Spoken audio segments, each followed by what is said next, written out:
I don't know. We had an interruption there. It just switched off. But we're talking about, we're reading from the book of Exodus 5, and we're using the backdrop of the book of Esther about how when the time for the purpose for which uh, somebody has been raised by God begins to manifest, a lot of people struggle with connecting with where they come from and the reason for the exaltation and the reason for the privileges God has given them fades. So so Mordecai, we're at that point where we're trying to explain that Mordecai raised Esther.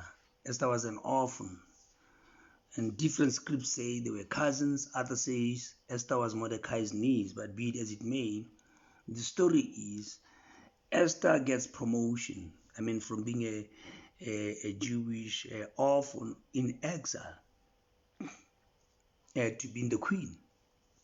When Vashti, the previous queen, had been divorced by the king Ahasuerus. And Ahasuerus has a right-hand man called Naaman, who everywhere he goes, people bow before him, except Mordecai, who refuses to, because Mordecai is given to the worship of God. So,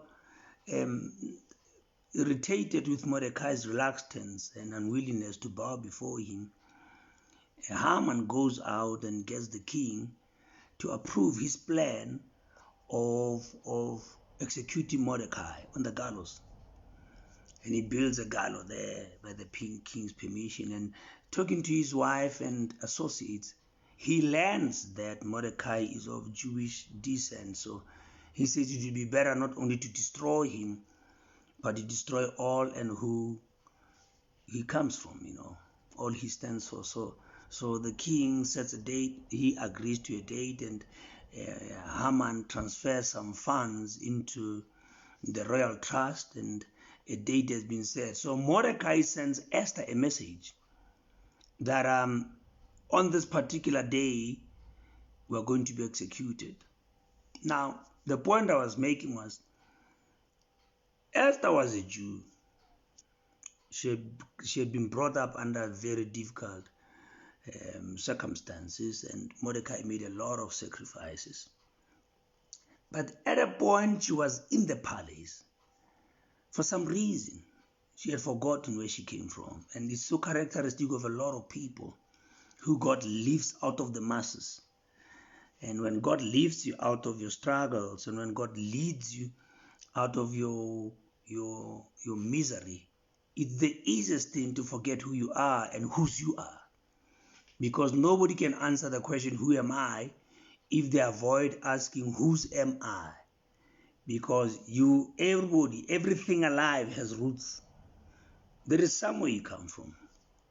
You may be a very affluent and influential businessman today, but you have a people from which you come. You may be a very famous politician. You may be mixing with the cream of society, but there is a people you come from. You may be a so-called preacher of the gospel. You may be cruising. You may be known all over the world, but there is a people you come from. And you may be happily married. You may drive the nicest of cars, live in the biggest of houses, but there is a people you come from. The world may know you, but the world could not have known you except for the contribution of a people you come from. It's unthinkable that even the tallest of trees could assume it has no roots. And the people we come from are not seen. The people we come from, while we get prominent and we get exalted in society and we rise high in society, they remain hidden under the ground. But the fact is, hidden or not, they are our roots. One of the most prevalent phenomenon in society is people who grew up in church. People like President Ramaphosa, they grew up in church. Long before the world knew them, the church made them. When those people rise to positions of prominence, we remain in their roots, and it's easy for them to forget who made them. So many celebrities grew up in church. Before they were famous politicians, they were sustained by granny's prayers. Before they were famous personalities on international TV, a hidden people made them. And it's a sad state of affairs when you forget your roots and you forget who made you in favor of who met you. Because had they not made you, these other ones would not have met. If the former did not make you, the latter would not have met you. And literally, our societies, our families, our spouses, our parents, however inconspicuous they may be to the rest of our existence, however insignificant and awkward, insignificant and inconvenient they may feel, because there are certain levels of fame, of influence, there are certain levels of affluence, which when you reach, it's awkward to bump into people who loved you when you were nobody. It's awkward. A lot of people would rather not. And that's why a lot of people move out of their neighborhoods, because they want it to be forgotten that they once belonged there. And once they move out of those neighborhoods, they don't want to go back there. You know, when I was much younger than I am now, I'm 57, in my 30s, I started traveling the world. I went all over.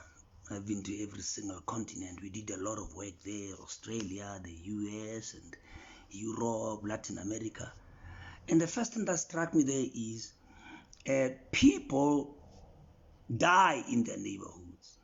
You go to this particular area and you know that, okay, there is the very not so affluent people here, the middle class here. Oh, these guys are, but they live within their communities. You know that's an Italian neighborhood, that's a Portuguese neighborhood. It never matter how affluent anyone was, they stayed there. And that much as that is not a formula, but that keeps you connected, and that keeps reminding you of who you are. Because it's a bad thing when you reach certain levels of prominence that you forget you, because the people you meet on your way to the top are the very people you're going to meet on the way down, and those are the people who loved you before you were anybody. They applied. You can't forget about their plight. You can't distance yourself from their struggles. I'm talking to you who believe that Jesus Christ is Lord, and I'm saying, what use is it that God has lifted you and God has exalted you, and as a result of the people, unknown people, those heroes and heroines who'd never even make the last page of the newspaper. But the problem is they made you, and they loved you for who you were, not for what you had become. And some of them loved you even though it didn't look like you'd be anybody. They didn't love you to be somebody. The intent was not to love you because they thought you'd be somebody.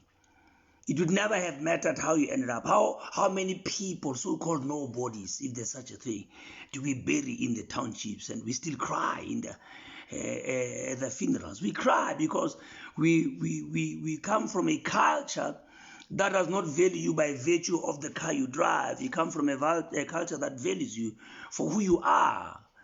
You are a spirit being in a body.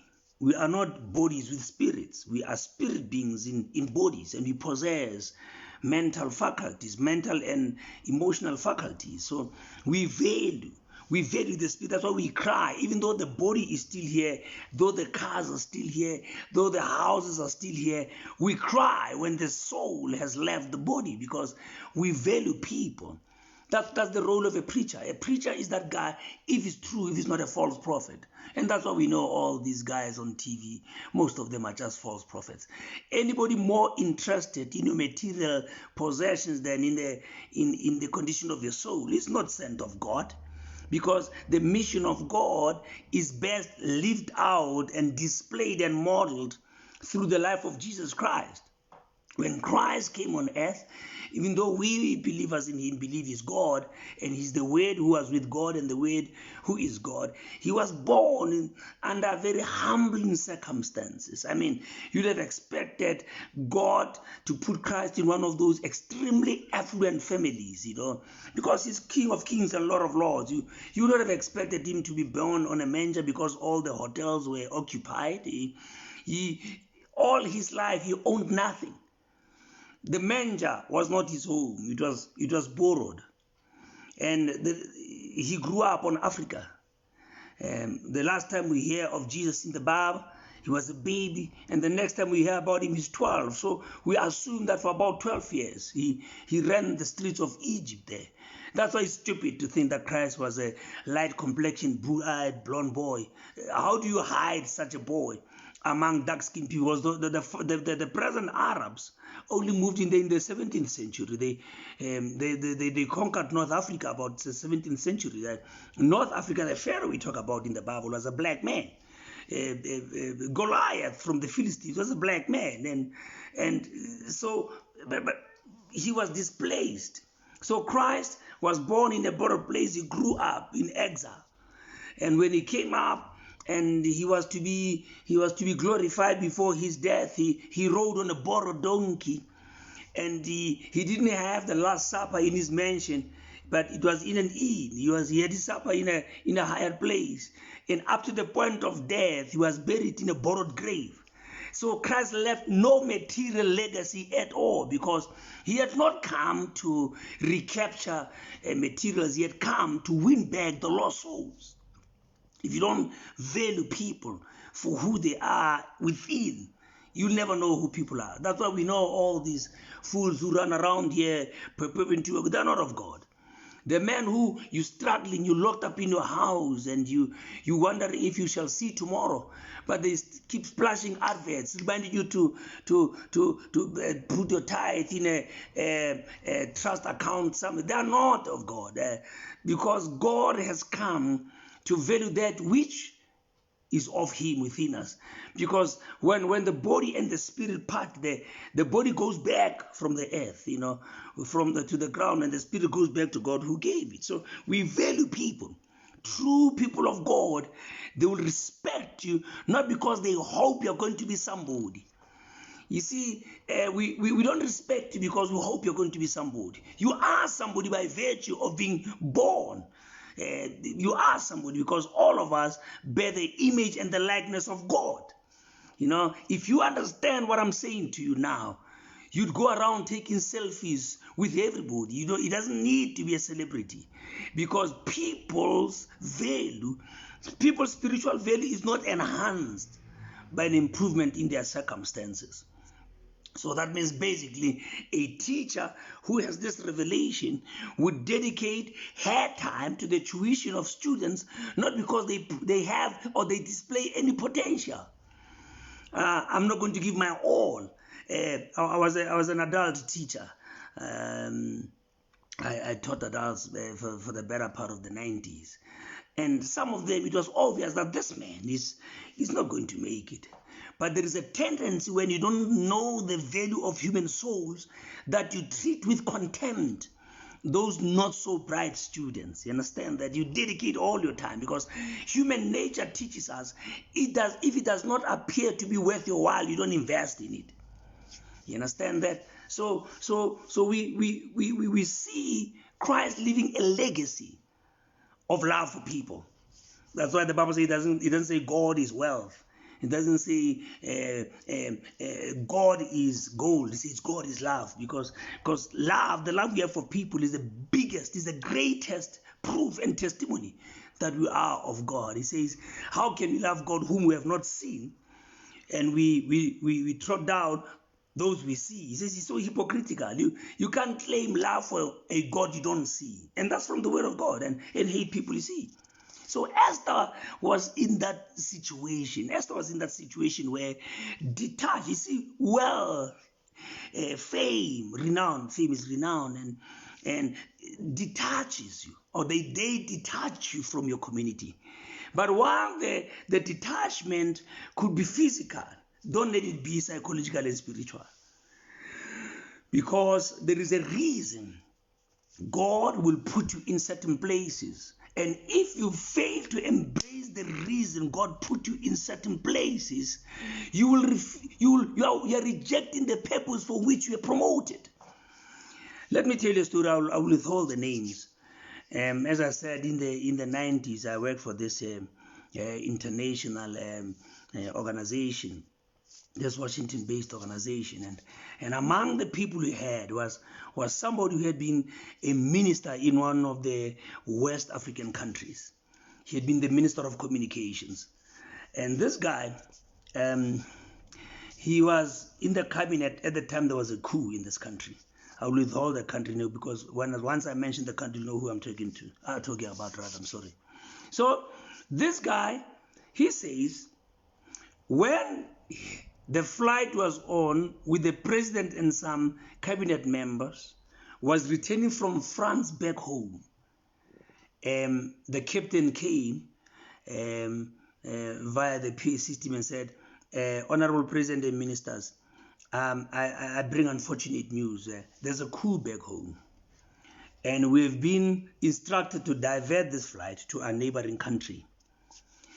And the president was quite upset. He says to the captain, no, you are going to land in a country. So this guy goes away. He comes back on the piece. He says, Honorable His Excellency, I've just been told that this country that we're supposed to fly over, which we're supposed to land in, has been instructed that if you don't land, they should shoot this flight down. So we are unfortunately going to land in this country because there's a coup back home. So this guy, our colleague, says he had been away from home for about 3 weeks because they were doing some work, political work in France. So he says then, so they land in this foreign country and they are taken by road to a prison in their country. See, so they lock us up there and we sit in ourselves. They separate us. I didn't see the rest of the cabinet members or the president. He says now a week goes by. So it's been about a month that I've never seen my family. And since the coup, I've not spoken to anybody. I don't know what is happening in my country. I don't know what is happening. I know nothing. So I'm sitting in my cell. So the warden brings me food because I'm in solitary confinement. So I say to the warden, please, man, please talk to the head of prison. I need some newspaper, some radio. I don't know what is happening on the house. Where is my wife? What are my children? So the warden goes away. He says, after a while, he comes back. And he says, my good sir, the head of prison says, I should remind you that as the head of communications, you banned newspapers and radios in prison. He says, I wept when I realized that when you have privilege, create such a favorable and humane circumstance for those who are underprivileged, because one of these days you could be one of them. And that's why he joined us in a move we are advocating for criminal justice reforms around the world. He took us all over the globe. He says, when you were a minister, you are the guys who banned newspapers and radios in prison. Now live with your decision. So often, I remember in the year 2000, I was a guest of the Konrad Adenauer Foundation in Germany with the Honorable Reverend Mishwe. And we were debating about conditions in prisons. And a lot of advocates were saying, no, make life harder there. And I was saying to them, make the kind of laws which the day you find yourself a prisoner, you'd never feel any less a human. Because what separates us from prisoners? It's not the crimes they committed, because you commit the same crimes on the outside. What separates us from prisoners is we are never caught. So, no, there's a very thin line, if there is any line at all, that separates the free man from the prisoner. And that line is so blurred that the one moment you cross it. So what I'm saying to you today is, we should not forget where we come from, and we should never forget that the privileges we have come from God and can be taken by God.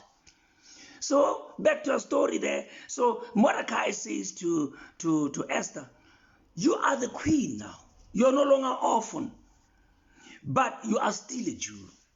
That's a very good lesson. Because let's be honest with each other, there was a time you lived in the informal settlement, the so-called squatter camps, and you were still Motswana. Now you move to the suburbs, and it's very easy to think moving to the suburbs does not make you Motswana anymore, but you're still Motswana. And sometimes you find yourself in parliament, but you're still Motswana. But you forget, you think as you go by, and as you modify and you tweak your language skills here and there, and you speak with an accent now, you forget that your language does not change your roots. And a lot of young stars, they've come through the church. We paid for their fees from our pockets. We prayed for them. We supported them. At some time, it didn't look like there would be somebody. Now they are someone, but they forget who they are. And sometime in the future, in the near future, something happens. A rude awakening comes that reminds you that your circumstances could have changed, but your roots did not. I am appealing to you, who God has blessed with privilege. We're going to come out of this thing. We're going to come out of this thing. This virus was just a rude awakening. We're going to make it through this. By the grace of God, you shall still be alive to remember these ways long after this virus is gone. But I'm saying to you today, some of you have not been home since you graduated. Some of you have never gone back to that same village. You have never gone to correct those buckets, toilets from that school that you graduated from, just because you have an MBA and you are working for an international company. Right now you campaign for the suburb, but the suburb never made you. You campaign for the city, but the city never made you. It's the village that made you. And it's a shame for the people of God to forget that once God lifts them out of their circumstances, then they have an automatic obligation to lift somebody up. We have 4 kids, and our eldest is 33 now, and our youngest is 22 or so. And they grew up knowing, in our house, they grew up knowing that the rich are under obligation. It's not political, it's divine obligation to take care of the poor. Right now, as you go around South Africa, one of the biggest insults thrown at poor people is they're not observing this lockdown. But is this lockdown feasible for the poor? It's easy. You know, I left home for the first time yesterday after 37 days of lockup. In the 37 days, I never left my front yard. 37 days. The first time yesterday, I left to travel out of province to go back to my other home, because that's where I work. Now, it's easy for me to have done that. I'm not the richest of people. I'm not the most affluent of people, but I live comfortably. Now, if I were to start hitting the people from Protea South and Alexandra for not observing the lockdown, can anybody live in a shack for 37 days? When you step out of your shack in any direction, there is another family. Now, if that's my home, because that's their home, how different is it if I hang out at the mall? We should not forget where we come from, and we should not forget at some stage we are considered as a nuisance. The people we consider as a nuisance. There were times apartheid government thought of us as a nuisance and necessary evil, but that's the same mentality we inherited. I remember then I was privileged to be among the first group of black executives to step into government after 94. I mean, really, some of these guys, it took us 3 weeks to see them. They were now reporting to us now, the old town clerks and the old financial CEOs and all that. It was shocking, man. I mean, these offices, we went in there to clean them. Now, they were mine. I remember they gave me an office, 5 windows on the side, 4 windows on the side, overlooking the garden. I said, God, it's easy when you sit there, not to only inherit the furniture and the office, but to inherit the culture of the last incumbent in that position. And some of us have done that. We have moved into the positions previously occupied by these whites, and we even took the attitude they had towards our people. And we should not forget that God remains the God of the poor. And one day we're going to account, because where you are given, you need to plan back. You need to plan back. A people of God do not forget their people. You understand what I'm saying to you? They don't forget their people, because right now the problem with Esther was, now that she was queen, she had forgotten that she was a Jewish orphan, and the only thing that has changed is she's now a Jewish queen. But she had thought somehow that she was now Persian, because she had been married to a Persian guy. And Mordecai warns her that, listen to me, you are missing the point.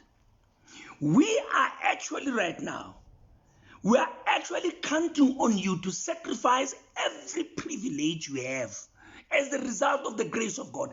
The privilege came by virtue of the grace of God.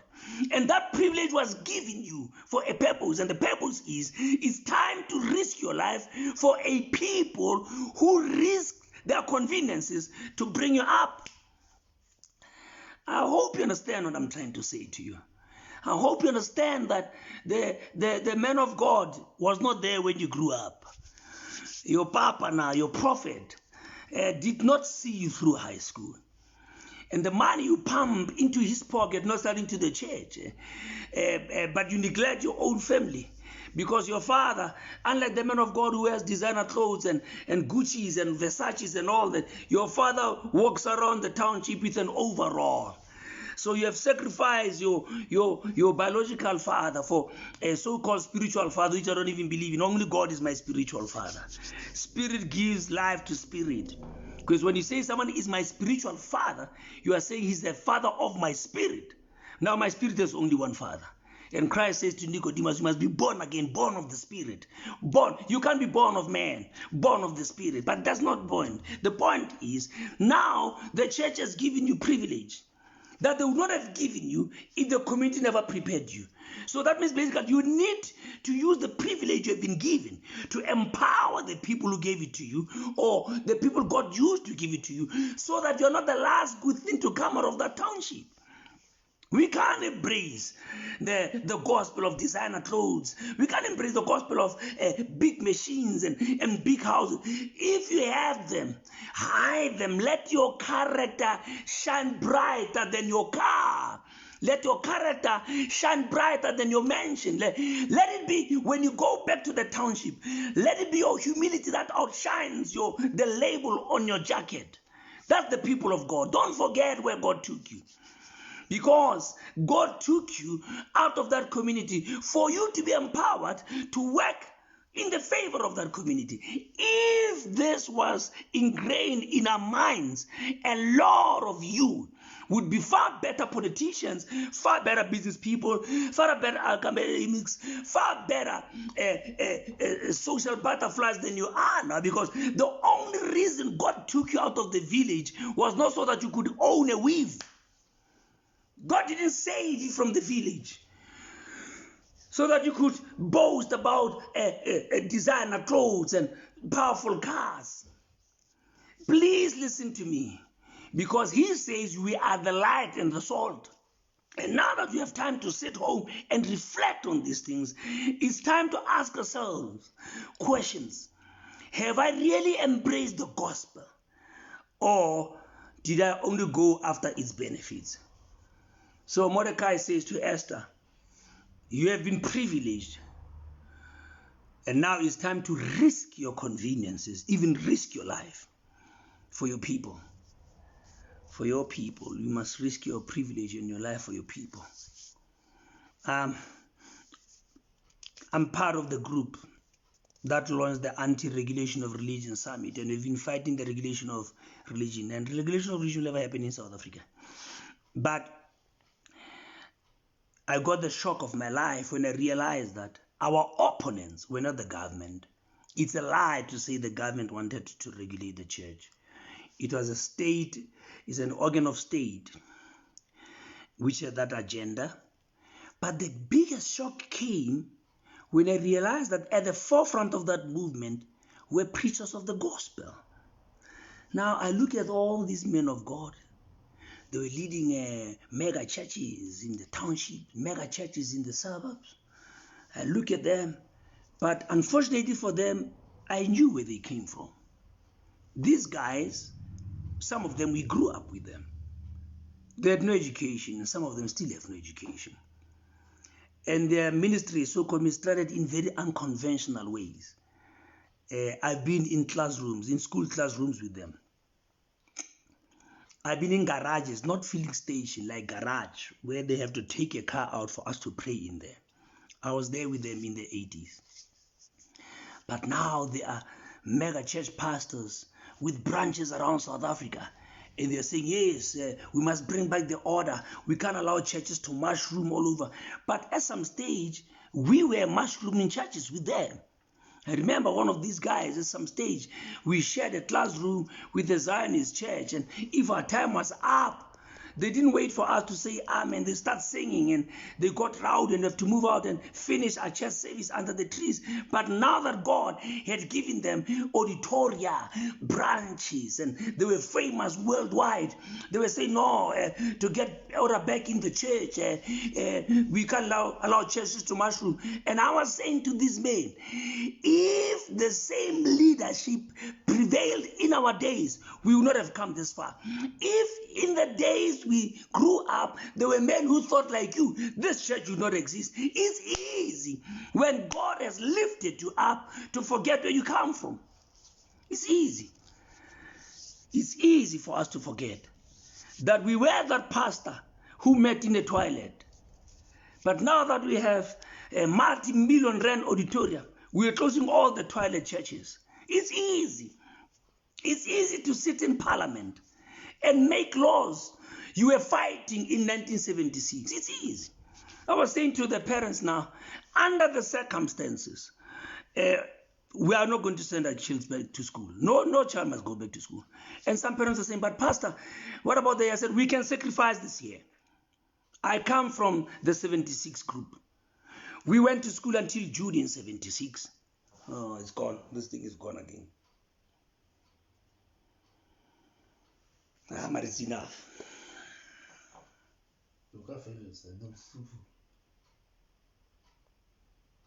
Metalangante.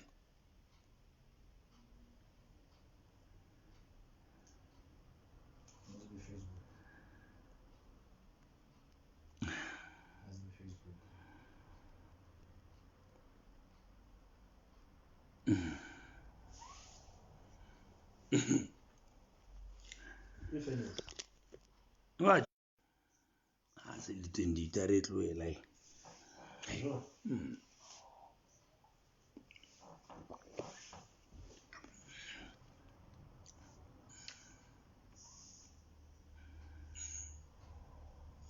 Yo, was that 100 last time? It did not cut off. We're talking in the background. Yeah, it's still transmitting. I don't know what is happening. But yeah, but some kind of way it's still. Really?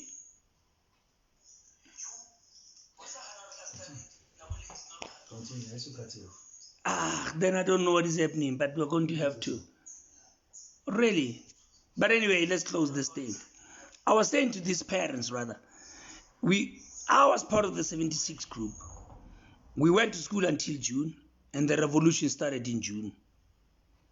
And for the whole of 76 and the whole of 77, there was no education. 2 years down the line. But here we are, we graduated.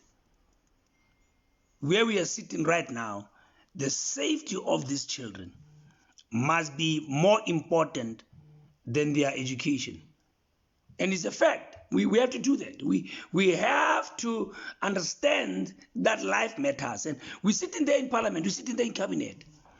We passed the kind of laws we fought only 40 years ago. And that shows us that we learn nothing from our history. Let me close by saying, when you have privilege, every privilege that you have as a result of the grace of God and the contribution of your community, puts you under obligation to risk that very privilege and all the benefits it gave you to serve your people and to serve God. I hope this gives sense. Use whatever privilege God has given you. Every opportunity that God has given you, since God by his grace raised people to empower you to take care of you, use that privilege to empower others. I pray that this gives sense, and may the Lord greatly bless and keep you. We shall have no broadcast tonight. We shall see each other on Monday evening. May the grace of the Lord Jesus, the love of God, and the friendship of his Spirit rest and abide with you. May God's goodness and mercy follow you every day of your life, that you may forever be in his house. Amen. It was working properly on our side. Screen se blank him. It never went blank. I silently share. Malone now we are going to hell. Hi. It's just a good thing where it's a cut off a kazanki roaka, nene. It's a good thing. It's a good thing. Hey, no. It's a good thing that I exercise self-control. Hey, that's already tapped. Yeah.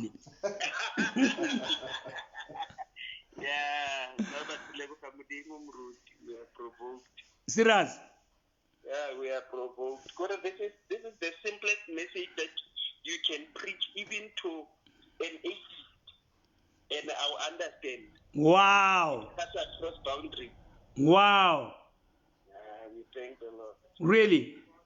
So No, I'm glad it gave sense. now it made a lot of sense from this. Ne? Ah. So kita go rula na khutlela ko kurumane la ulo a kereke.